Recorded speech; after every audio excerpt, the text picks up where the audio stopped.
When you picture a polar bear, you see white, a massive predator perfectly adapted to a world of snow and ice, its color the ultimate camouflage. But if you could part that dense cream-colored fur, you wouldn't find pale pink skin like you might expect.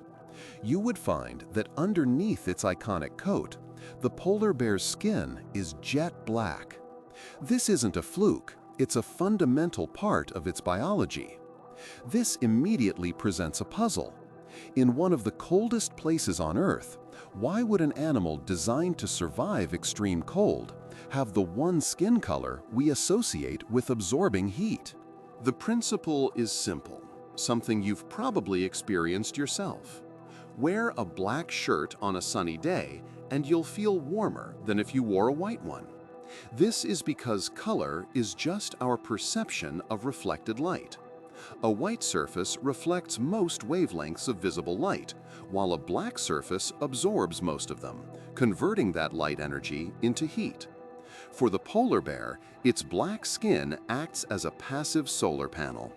Any sunlight that manages to penetrate its thick fur is absorbed by the skin, providing a crucial thermal advantage in an environment where every degree matters. But how does the light get to the skin in the first place? For years, a fascinating theory proposed that polar bear fur acted like a natural fiber optic system. The idea was that the hairs, which are actually clear and hollow, not white, could channel ultraviolet light down their core directly to the black skin. Think of it as millions of tiny light-guiding tubes. This would mean the bear is harvesting a part of the light spectrum we can't even see. Early studies seem to support this, suggesting a remarkably efficient way to funnel solar energy precisely where it's needed for warming. It's an elegant idea, and like many elegant ideas in science, it turned out to be more complicated. Later, more rigorous studies found that this light-guiding effect is actually very weak. Only a tiny, almost negligible fraction of light is transmitted down the hair shaft. The real purpose of those hollow hairs isn't to be a pipeline for sunlight, but to be a container for something much more valuable: air. Trapped air is one of the best insulators there is. The structure of the fur is designed to minimize heat loss from the bear's body, working like a high-tech down jacket.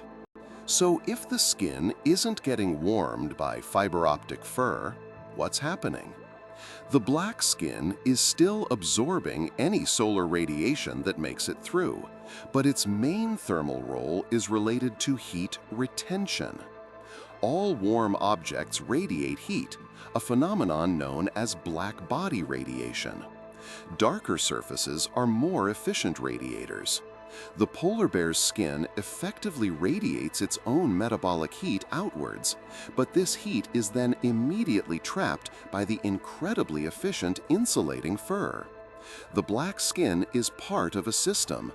It's also packed with melanin, which provides crucial protection against UV radiation, which, surprisingly, can be intense in the Arctic due to high reflectivity from snow and ice. This leads to the next logical question. If black is so good for thermal dynamics, why not have black fur too? A completely black animal would absorb far more solar radiation.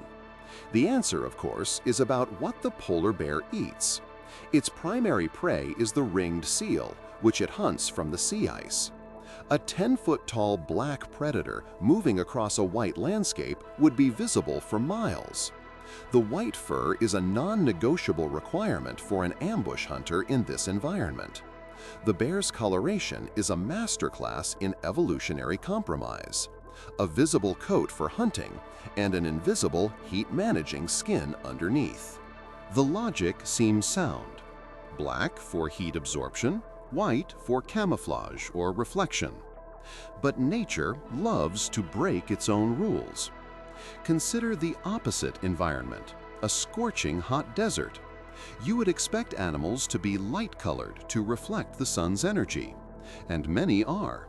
But some, like certain species of the tenebrionid beetle, are matte black. They live in some of the hottest places on Earth. Why would an animal evolve to be a tiny, walking heat absorber in a place where overheating is a constant danger? The answer is another counterintuitive piece of physics. The beetle's black shell heats up incredibly fast in the morning sun. This creates a significant temperature difference between the surface of its shell and the slightly cooler air around it. This temperature gradient drives convection. A current of air begins to flow over the beetle's body, carrying excess heat away from it.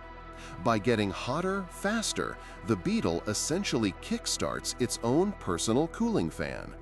It's a strategy of absorbing a lot of heat in order to get rid of it more efficiently, allowing it to be active earlier in the day when its prey is available. This forces us to ask a bigger question.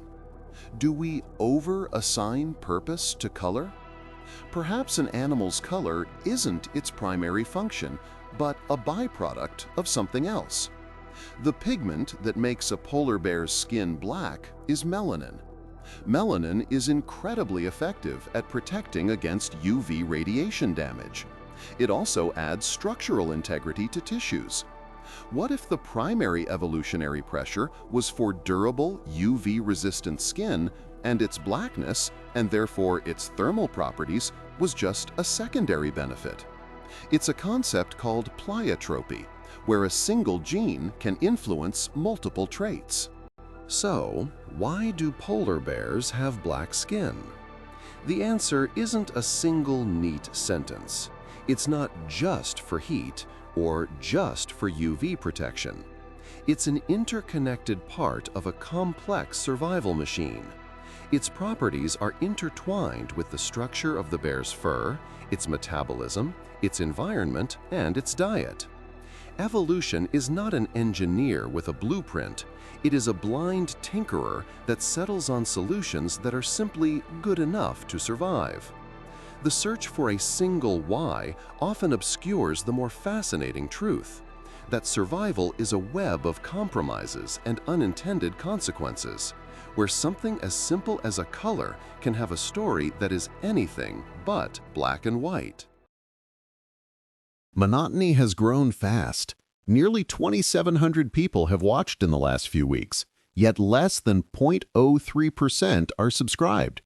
It would mean a lot if you joined by hitting subscribe. And again, thanks for watching.